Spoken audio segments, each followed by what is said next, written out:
A próxima apresentação será feita pelo facilitador João Vitor Gomes.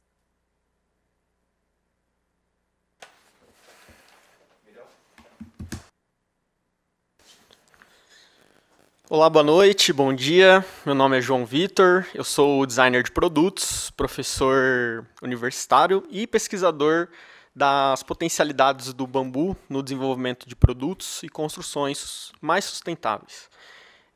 Convido agora para palestrar o palestrante Keito Kobayashi para abordar, dentre outros temas, os aspectos botânicos relacionados ao bambu, especificamente no Japão.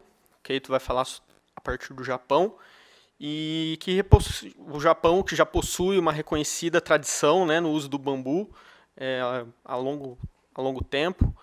E então, Keito, que é especialista em ecologia, em bambuzais, mestre e doutorando na área de agronomia da Universidade de Kyoto, Japão, e atuante também na comunidade local no âmbito da sustentabilidade. Lembrando, pessoal, que durante a palestra vocês podem fazer as perguntas. Nós não conseguiremos talvez responder todas, mas no tempo que nos é permitido, a gente vai tentar solucioná-las, ok? Então, Keito, com você, muito obrigado.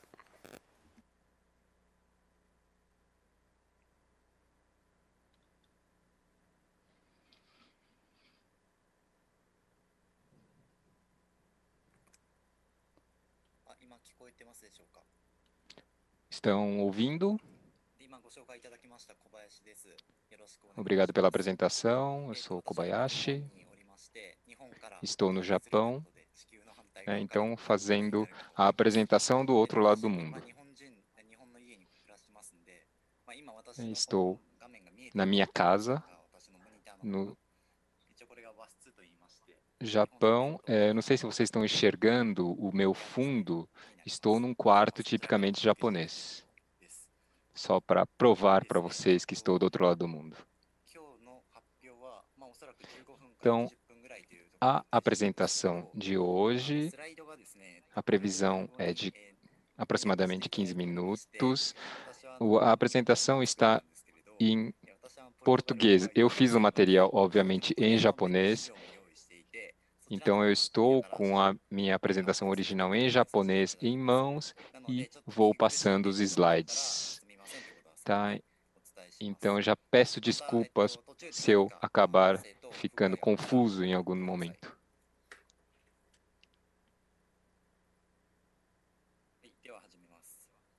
Então, vamos lá. Então, temos 4 grandes tópicos na apresentação. Então, eu estudo o meio ambiente, a ecologia do bambu, e quero falar sobre o quão fascinante é o bambu. Então, eu acredito que tenhamos um público super variado. E o que será que o bambu representa para todos vocês, para cada um de vocês? No meu caso, o bambu,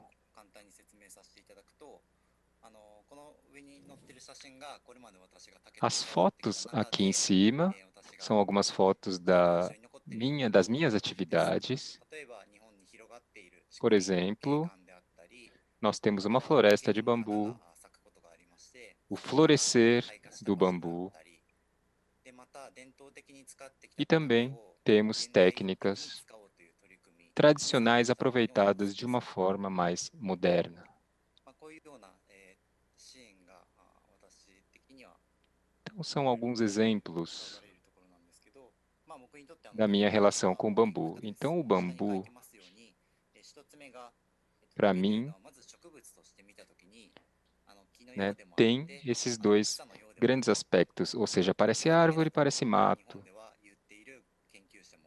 Mas bambu é bambu e deve ser uma coisa só. Tem pesquisador que defende essa posição. Ou seja, é uma planta super intrigante comparado com outras plantas. Eu, pessoalmente, sinto que é realmente uma planta muito intrigante. E nós, japoneses, tivemos o bambu no nosso cotidiano, na nossa história. Então, nós não podemos pensar na história do Japão sem o bambu. ou seja, é alvo de muito respeito.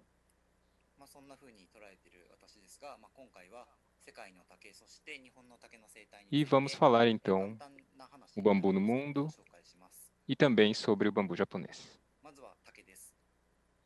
Então vamos falar do bambu propriamente. Acho que muita gente já conhece. Então, da família das gramíneas, subfamília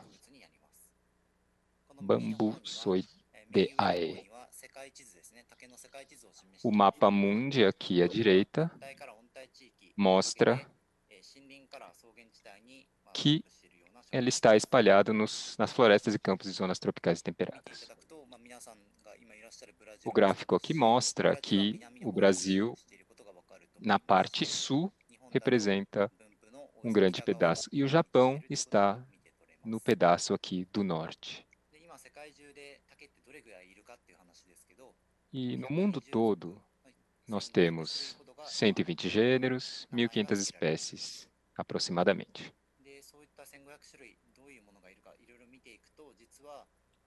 E passando por todos esses gêneros, espécies, estamos falando de uma variação de alturas que, por exemplo, espécies de poucos centímetros até espécies de até 30 metros de altura.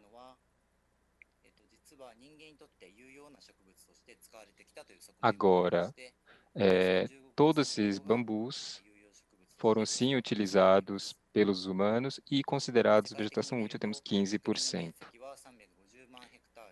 A área em hectares, né, das florestas, 3,5 milhões de hectares. É uma planta super flexível e está sendo utilizada no mundo todo. Por exemplo, no mapa, nós vemos que nos Estados Unidos, na Europa não tem bambu nativo, mas o bambu é muito utilizado também para a parte estética, decoração. Mas,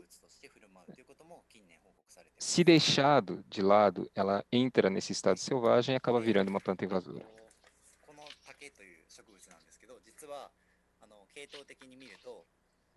Então, nós, fazendo uma análise, digamos, genética, nós podemos dividir em 3 grandes grupos, divididos aqui nesse slide. Esses 2 da esquerda e um aqui da direita. O Brasil está agrupado, na verdade, nesses 2 blocos da esquerda. O Japão está, quer dizer, os bambus que existem no Japão fazem parte desse grupo daqui da direita. E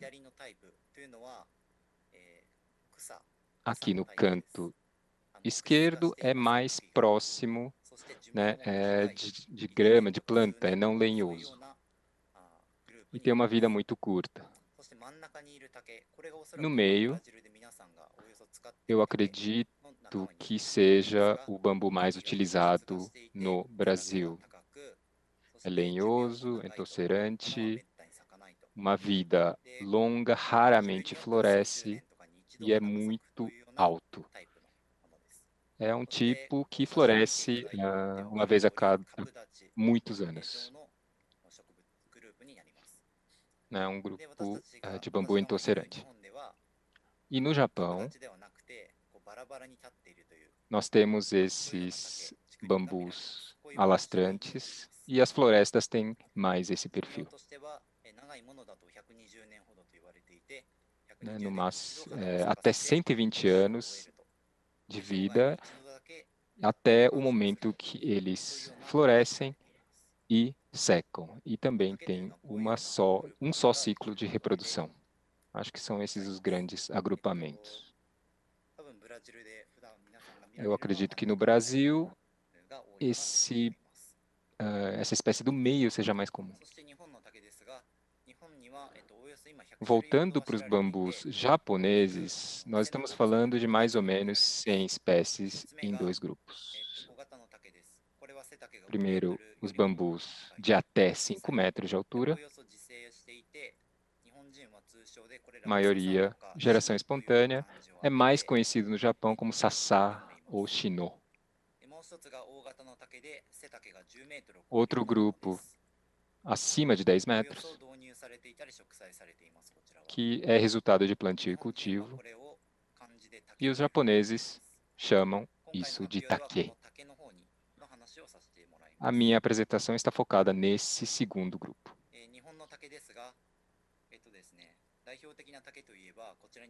Alguns tipos de bambu mais comuns aqui no Japão. É o grupo do grupo Madake. Então, nós temos Moso, Madake, Hachiku e Roteichiku áurea. E todas essas espécies nós podemos aproveitar o broto para culinária.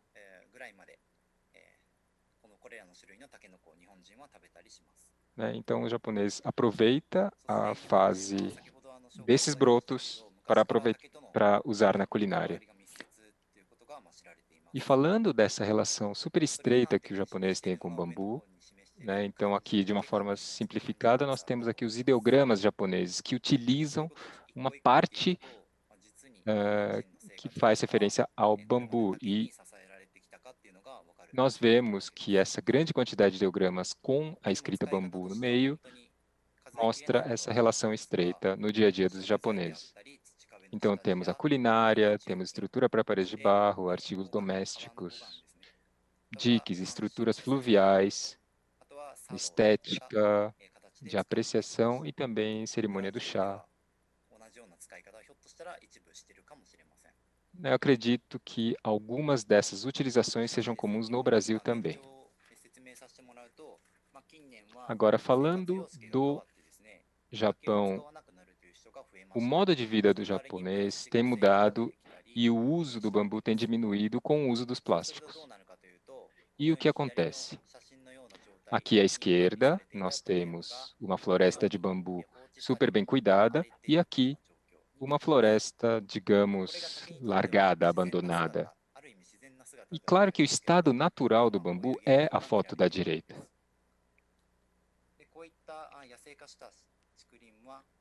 E essas florestas ditas selvagens de bambu acaba se espalhando e tomando as áreas da floresta, digamos, comum de outras vegetações.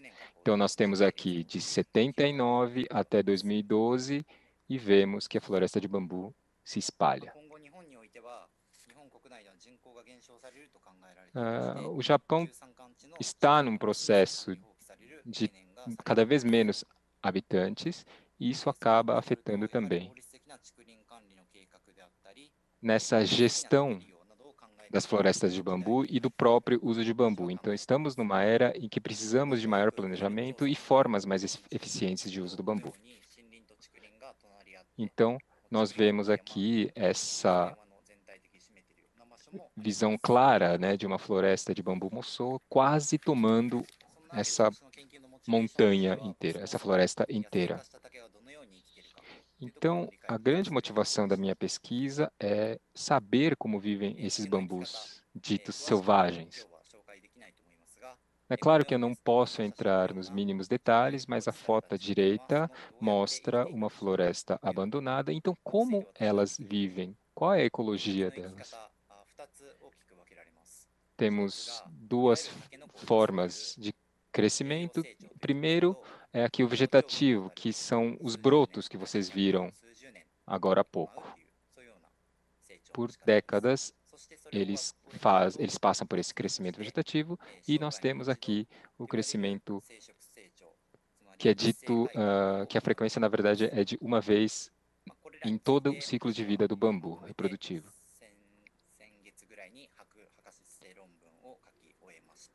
Então, eu terminei a minha tese de doutorado depois de 1000 meses pesquisando sobre essas florestas. Então, realizei pesquisas de campo e vou explicar facilmente. Acho que a fonte acabou estourando aqui no slide.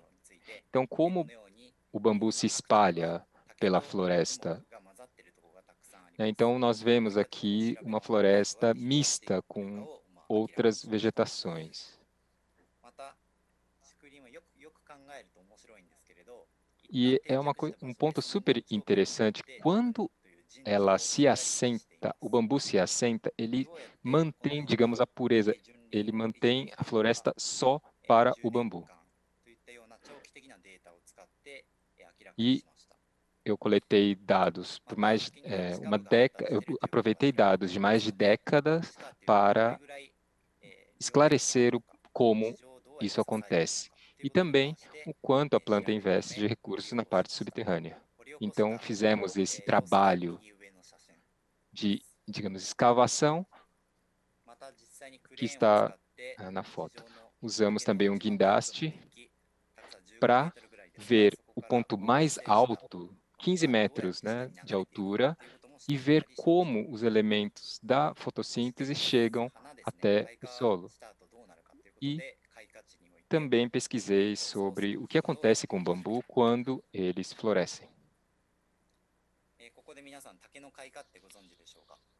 E, por sinal, você sabia que bambu floresce? Isso não é tão conhecido.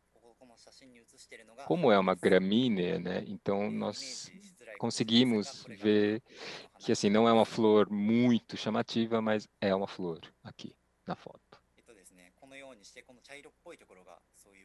Então, esses pedaços em marrom são os bambus florescendo. Então, eles florescem, mas secam logo depois.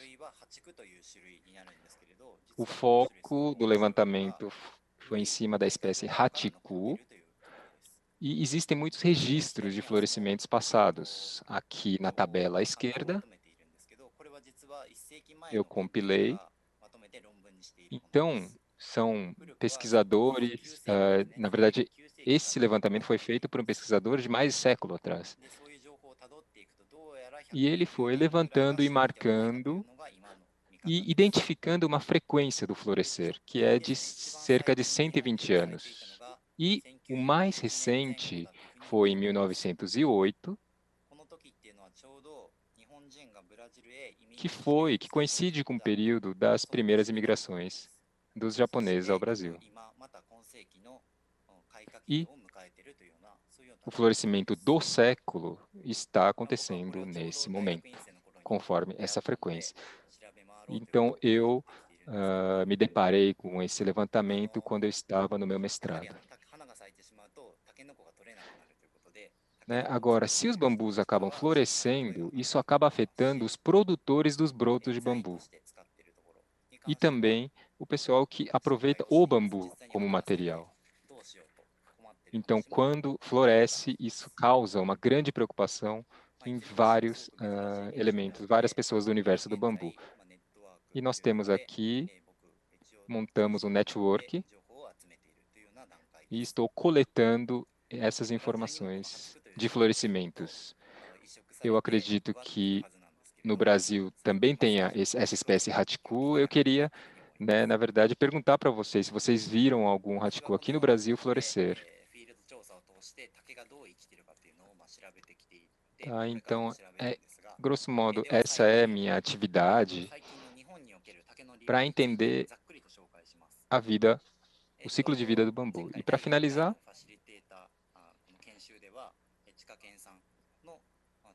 eu sei que o Chikaken, né, aquele grupo de Kumamoto, participou do primeiro evento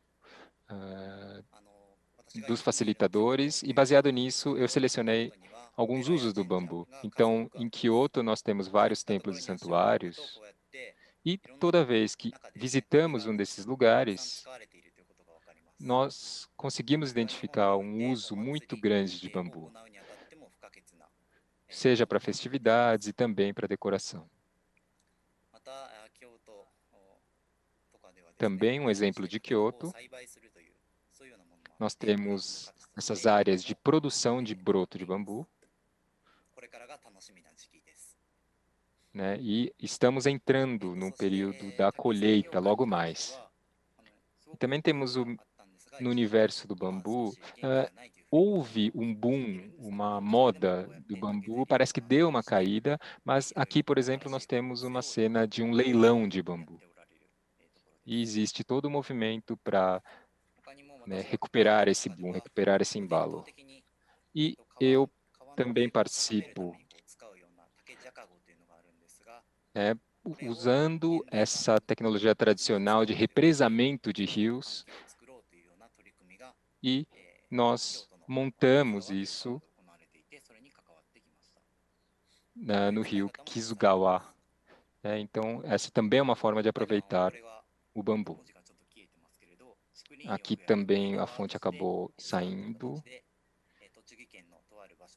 Então, é um lugar de descanso, de aconchego, dentro de uma floresta do bambu, e faz bastante sucesso, tem muitos visitantes.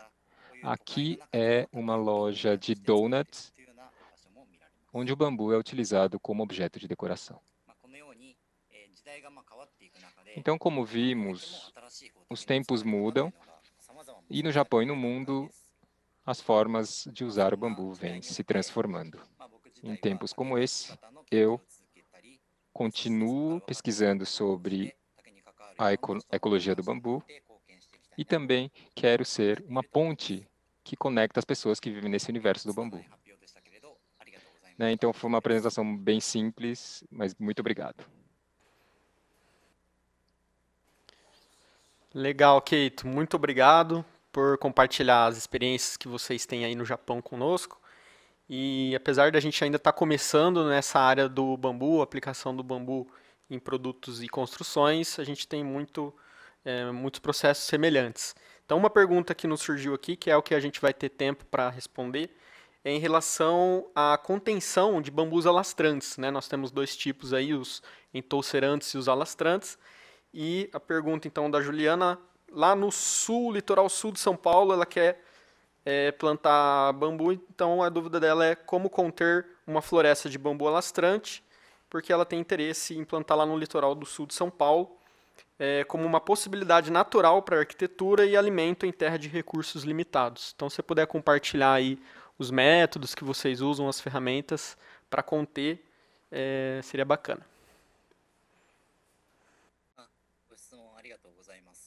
Muito obrigado pela pergunta. Então, em primeiro ponto, eu precisaria entender qual que é o bambu no Brasil para entender se o alastramento é semelhante. E se por um acaso for semelhante, que é mais ou menos um ano, o bambuzal avança 1 metro, 2 metros ou até 5 metros e vai entrando na floresta. Se for o mesmo caso, uma das medidas no Japão é cortar e continuar cortando. É realmente cortar o que está em cima, porque o que está embaixo realmente é muito difícil controlar. Por exemplo, quando um bambu ele só tem 50 centímetros, 1 metro mais ou menos, no subterrâneo. Então, é realmente ir cortando, ou então ir colocando alguma barreira subterrânea em 50 centímetros, 1 metro. Mas é bem difícil mesmo esse processo, dá bastante trabalho. Então, eu não sei exatamente quais são as possibilidades, mas tentar secar também o bambu com algum produto químico também é uma possibilidade.